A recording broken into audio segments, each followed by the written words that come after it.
This is a video about the cheap J-heads that are commonly found on AliExpress, eBay, so on and so forth. They're labeled as J-heads. They're somewhat of a clone of the E3D V5, I guess. There's a few issues with these. Overall, they're not a bad buy. They usually come in with a cartridge and a thermistor in there.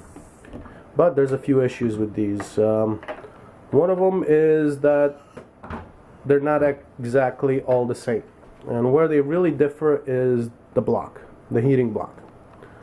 For my own particular purposes, I'm looking for the largest possible heating block, and I bought two of them. One of them had a smaller block, and this one has a bigger block. Now there's a few differences in these. Overall, they're not actually machined badly. It's just they need some help. One of the things that they do need is to be disassembled. The Teflon liner that these things have is quite terrible. As you can see, mine is actually, this is a second rebuild because I messed up. My thermistor came loose and it overheated the head. So I'm pretty sure the Teflon liner in there is toast. Probably not, but close to it. And there's the block. M6 screw all the way through, the hole for the heating cartridge, and two thermistor holes, but it only comes with a set screw for one of them. Regardless, I only use one because I don't feel like using a second thermistor. I should, but I don't. And my thermistor came loose and ended up cooking the plastic, and plus the actual plastic on basically my slicing went wrong, and I was doing a pretty big print and it messed it up. So the block, even though it was overheated, kept touching the cartridge, made some smoke but not much. That's one of the reasons why I said you're looking for the biggest heating block possible, because if you do overheat this larger block, it doesn't warp it, it doesn't melt the aluminum. The small blocks, like on a traditional J-head, will probably melt right through. Because guess what? Those are 40-watt heating cartridges. You're putting out 40 watts on something that has very little thermal mass. It's going to reach very high temperatures. One of the other things that I'm looking for is a brass head. As you can see, this is actually brass. I bought quite a few of these actually because I like to actually have different size blocks. This one has been cleaned out once. I cleaned it out with a small drill bit, 1/2 mil. And it was pretty much around 1/2 mil. I mean, very little material came off, but being that I already had measured the bit out, I decided to do this. This is stainless. You gotta be a bit careful with the threading, but it's not a big deal. You usually just grab it with the pliers and don't squeeze too hard, and grab this bad boy and twist it off. The aluminum portion, the heat sink, is actually pretty nice. I don't use a cooling fan on this just yet. I think I'm gonna be using a cooling fan at some point. I only print ABS, which this thermal break is not really all it's cracked up to be for ABS. One of the things that's really good for PLA, which makes it bad for ABS, is this Teflon tubing. The Teflon tubing is not exactly nicely machined from the factory. And you probably want to replace it anyway because the one that they include is pretty much terrible quality. And I actually had some left over from a Bowden setup, and it's a 4 millimeter outer diameter, 2 millimeter inner diameter Teflon chunk. And I will show you later on how to properly do this. Here's the thermal break.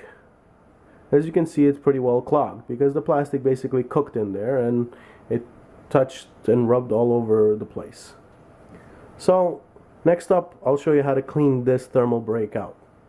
I'm actually going to replace this thermal break because I have one that's got the threads machined out in the middle. I wonder if that's going to help out as much. Alright.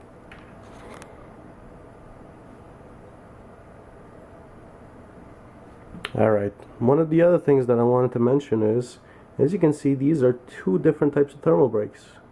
Notice how this one actually is machined down the middle, the threads. This makes it a better thermal break than this one that I was using before. And this is the big thing about these well, these hot ends labeled as J heads, all metal J heads, is that they are inconsistent. They're using something like this. Some of them are like this, some of them have this, some of them have a solid thermal break, the other ones have a machine thermal break. You want the one with a machine thermal break. Possibly you might want to even just buy an M6 2mm tube if you're using 1.75mm filament like I am, because it's actually a little bit less problematic. But for now I'm gonna use what I have. And I mean, these were cheapest chips. I mean, this is actually cheaper than buying a Chinese J head. It is actually better, or could be better, with a bit of tweaking. So I ended up buying these for like $15 a piece, and that was shipped to my door. It's not a bad deal at all.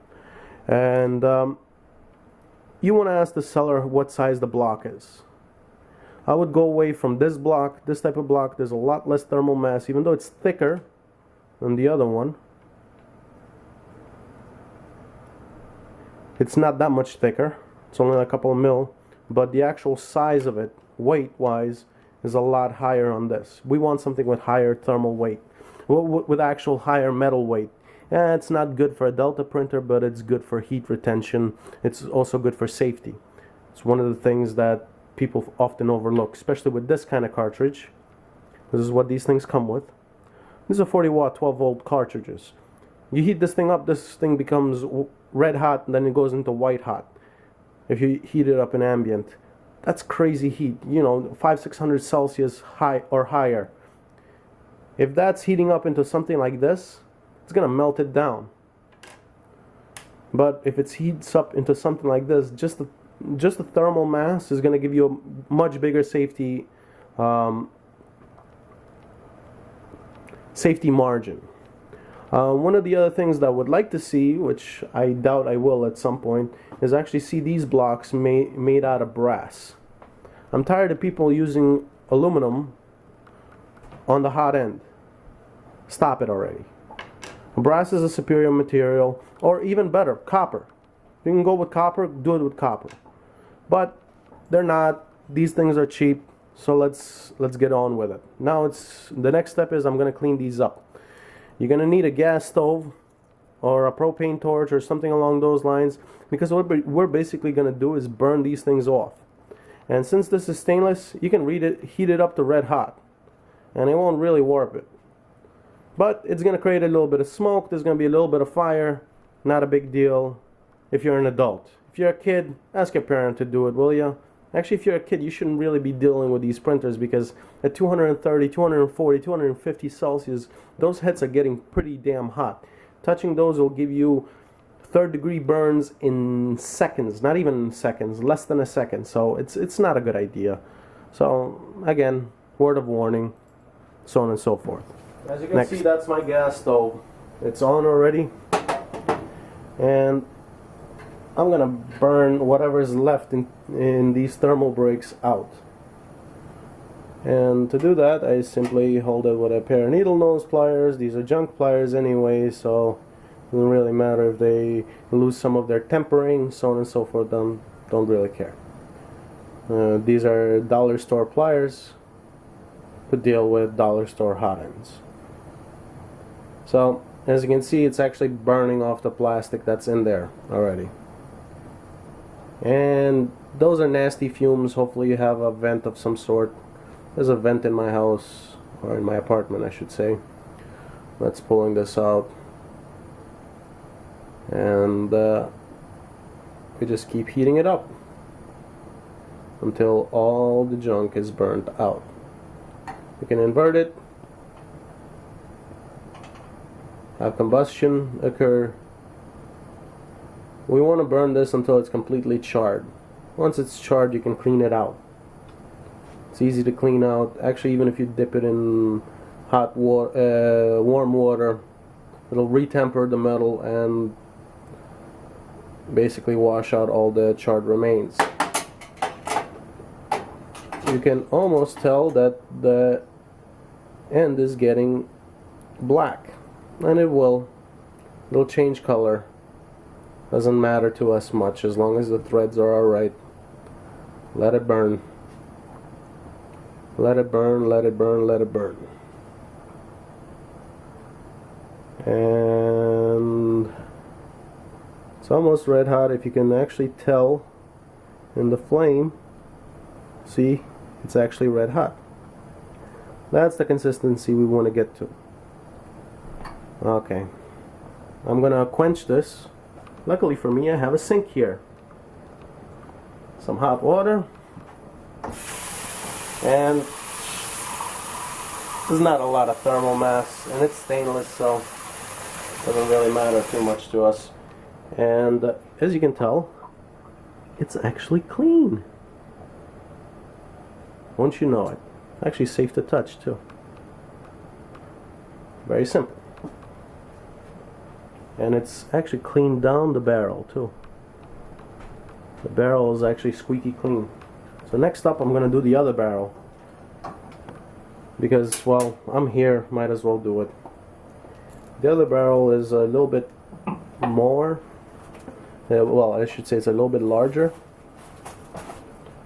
and it might take a little bit more time to clean out.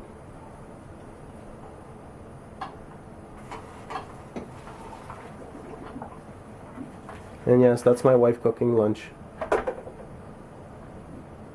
Woo! Flames! Flames! Flames!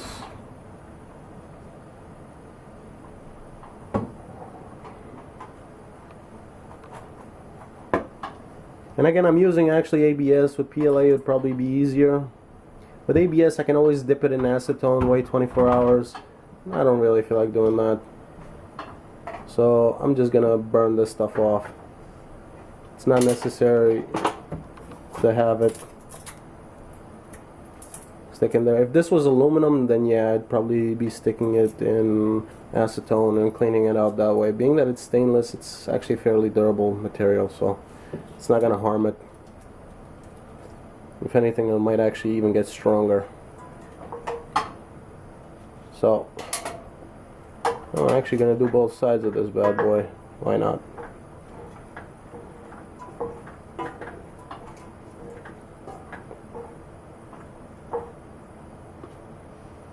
And again, quench it.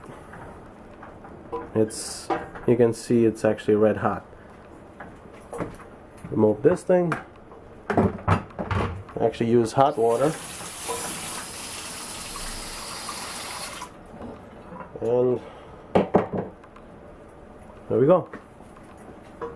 Another clean barrel. If you look inside, it's fairly clean. That was just water in there. It's completely clean. Clean. Before we put this thing together, I gotta clean up the nozzle too.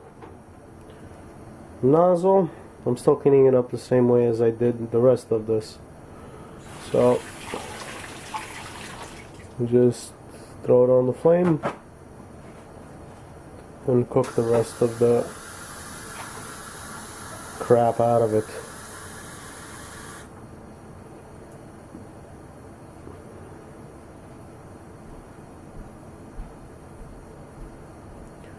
Nozzle's brass, so it'll take a little while to cook off the crap.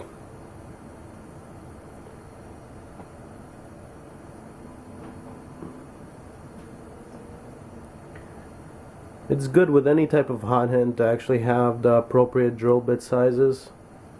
I have 1/2 mil drill bits that I bought from Harbor Freight.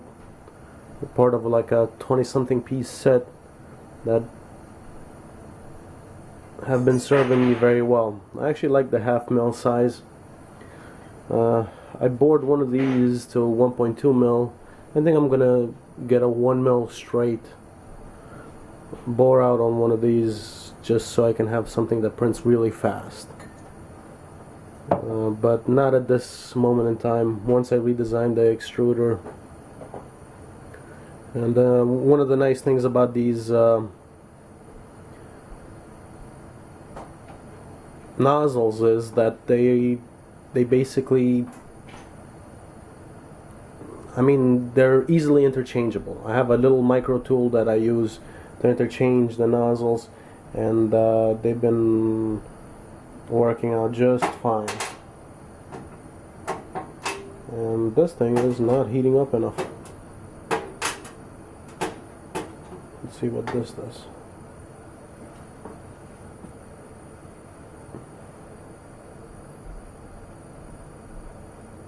Okay. I'll be back when this is done. The nozzle. This is a 1/2 mil drill bit. Simply put, go in there, make sure it's nice and clean. It's actually a 0.49 mil drill bit. Measured it out with the calipers. So, but yeah, just clean it out. It's like cleaning it out with a wire, but I'm actually using a proper drill bit just in case I want to go ahead. Now, one of the other things that I do is I come back from behind with a 2 mil drill bit, and the way I select the drill bits, I actually just grab them with a 1.79.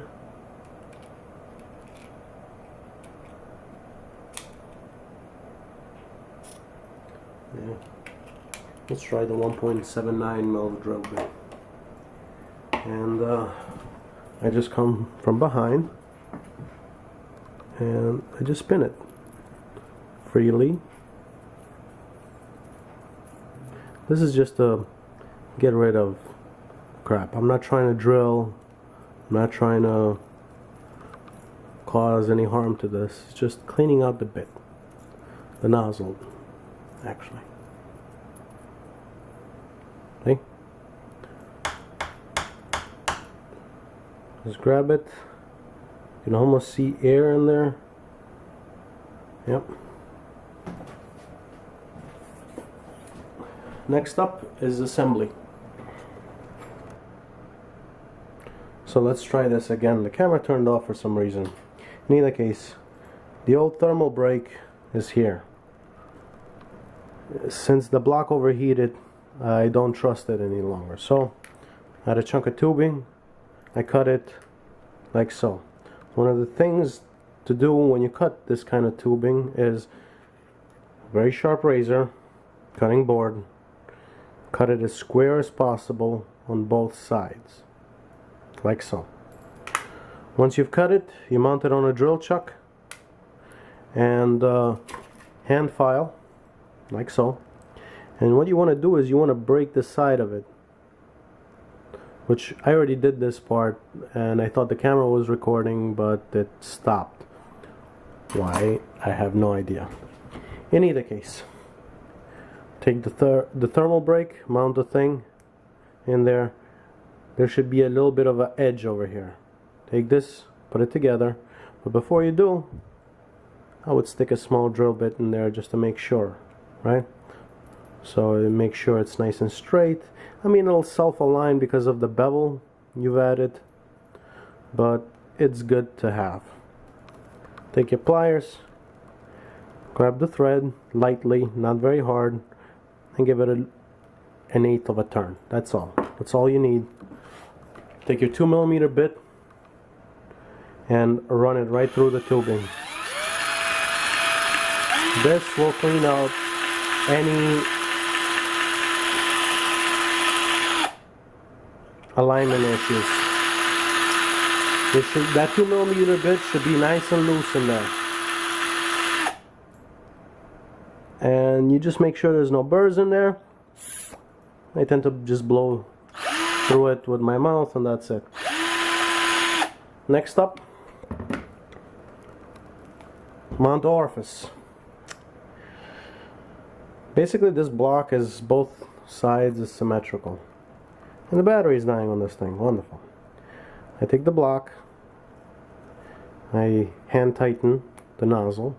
Should be nice and smooth in there, as you can see, and then screw these bad boys in together.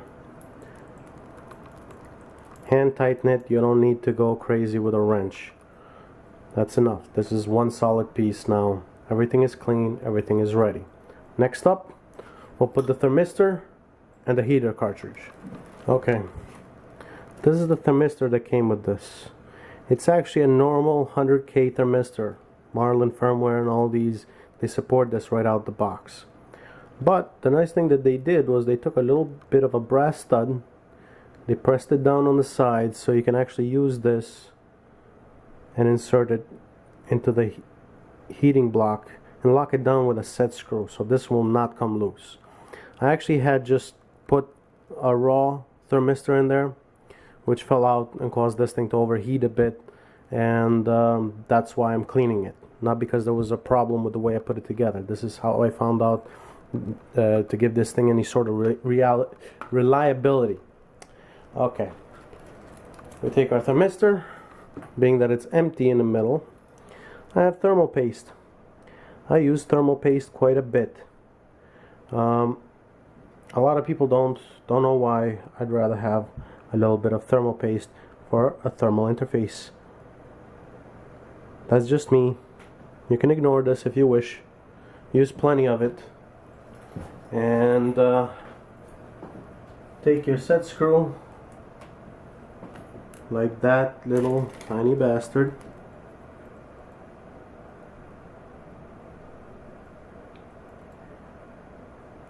And tighten it in. Thermal paste will help with thermal transfer. Give this thing a good tightening, not overboard, just enough to dent a little bit of the brass so this thing doesn't actually wiggle its way out. Good. Next up is the actual cartridge. Since I've used this cartridge before, it's got thermal paste all over it, which is now nice and dry.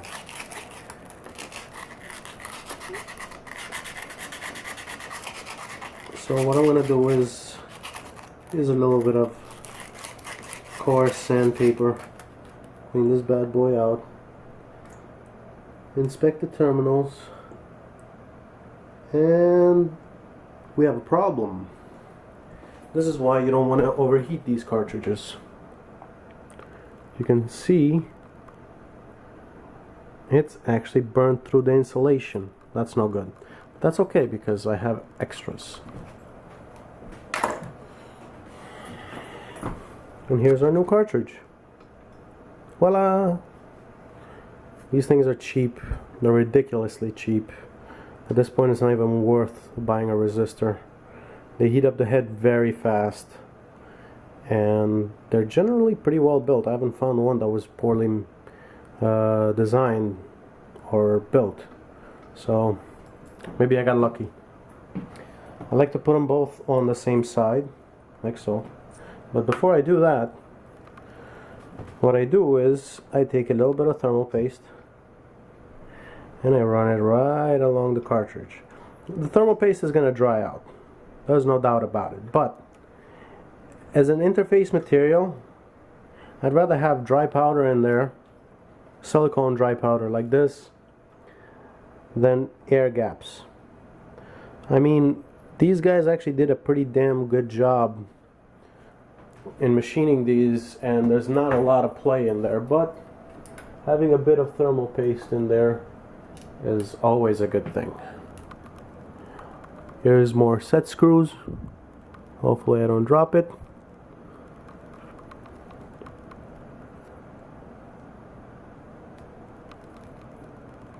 Wow, it's hard to work with behind the camera and this.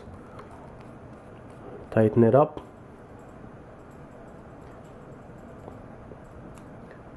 And the next one. So, like so. Make sure you don't cross thread these. You don't want to cross thread that. Have a bad day. One of the nice things about having these larger thermal blocks is it actually uses the whole cartridge. The whole heater cartridge gets used. And there we go. Chinese J-head All metal, almost.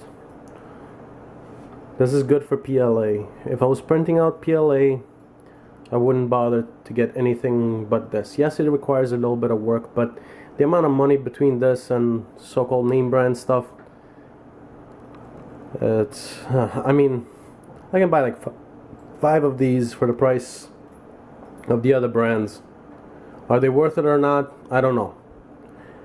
I honestly think I voted with my wallet. That was what my budget called for. That's what I bought.